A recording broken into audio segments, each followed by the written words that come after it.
Okay, hello Year 4. So welcome to Wednesday's lesson. Hopefully you have watched episode 3, which is the Wild Wood episode. And what we're going to do now is we're going to read the extract of the description of the wildwood, which should be attached to this assignment. So we're going to read it together and have a think about what the author is doing here. The country lay bare and entirely leafless around him as he pushed on towards the wild wood, which lay before him, low and threatening. There was nothing to alarm him at first entry. Twigs crackled under his feet, logs tripped him, funguses on stumps startled him for the moment, by their likeness to something familiar and far away.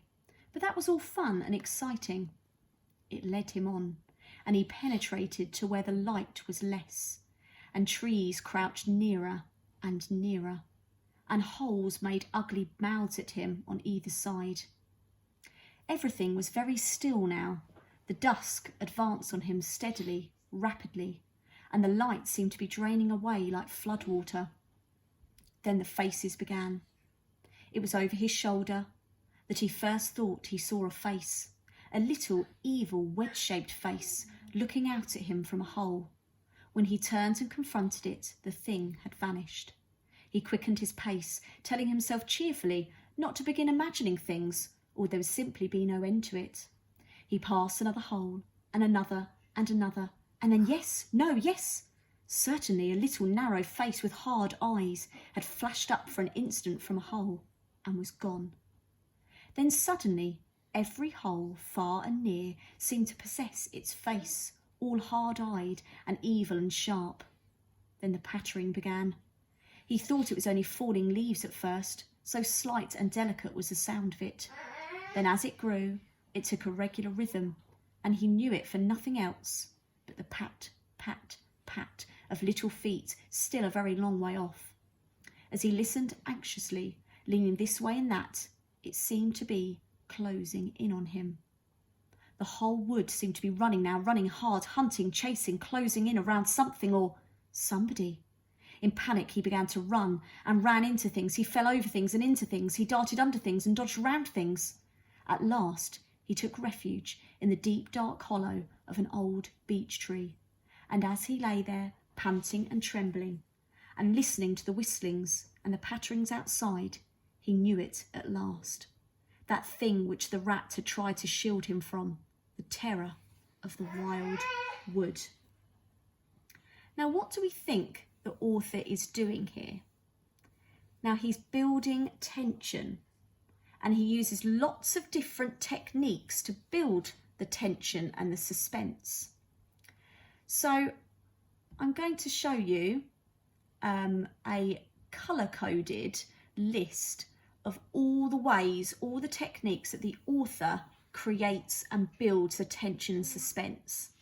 So he uses sinister adjectives. He slows down the pace by using short sentences. He speeds up the pace by listing lots of action, listing lots of verbs. He uses his different senses to describe what is happening in the wood. He uses emotive language to show how Mole is feeling in the wood. He uses personification to make the things in the wood seem like people with their own personality. And he also gives us clues and glimpses. He doesn't give us the whole story, the whole scene of the wood. He just gives us little clues and glimpses. So I've got here just a little extract of the description we've just read. And we're going to have a go together at going through and underlining and highlighting some of these different techniques that the author uses. So the country lay bare and entirely leafless around him as he pushed on towards the wild wood. It lay before him, low and threatening.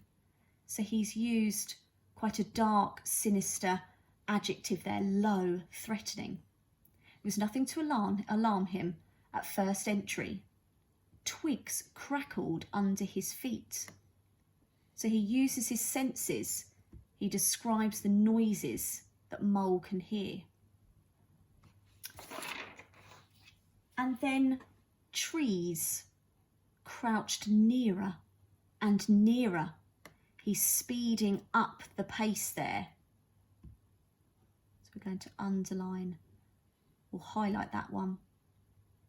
And then this one here, holes made ugly mouths at him. Now we know that holes don't have mouths, but the author is making the holes sound like people. It makes them sound more sinister. So he's used some personification there. So we'll highlight that pink. Everything was very still now. So he's slowed down the pace there by using a short sentence. And then steadily, rapidly, so quickly the lights seem to be draining away. So there he's speeding up the pace again. Now here we have a hint of something that he sees. He turned and confronted it, but the thing had vanished. So he doesn't describe the thing in detail, he just gives us a little clue. Now, I don't expect you guys to go through this extract and have all these different colour pens. So what you're going to do is you're going to read through your extract again, and rather than underlining them or highlighting them in different colours, what you're going to do is you're just going to simply underline all the different examples of where the author has built the tension in these different ways, just like we've done here in the example. And then you're going to record them on this sheet here. So I've written you some examples here. So he's used the sinister adjectives low and threatening. He slowed down the pace. Everything was very still now. He sped up the pace, steadily, rapidly. He's used his senses to show us noises. Twigs crackled under his feet. He's used emotive language such as he listened anxiously. He's used personification such as holes made ugly mouths at him. And he's used clues and glimpses such as the thing had vanished. So you're going to carry on filling this sheet to record all the different ways that the author has used these different techniques to build suspense. So hopefully that has all made sense. Please feel free to read through the extract as many times as you need to. And please feel free to watch this video where I showed you some examples. And I look forward to seeing what you write down. Bye.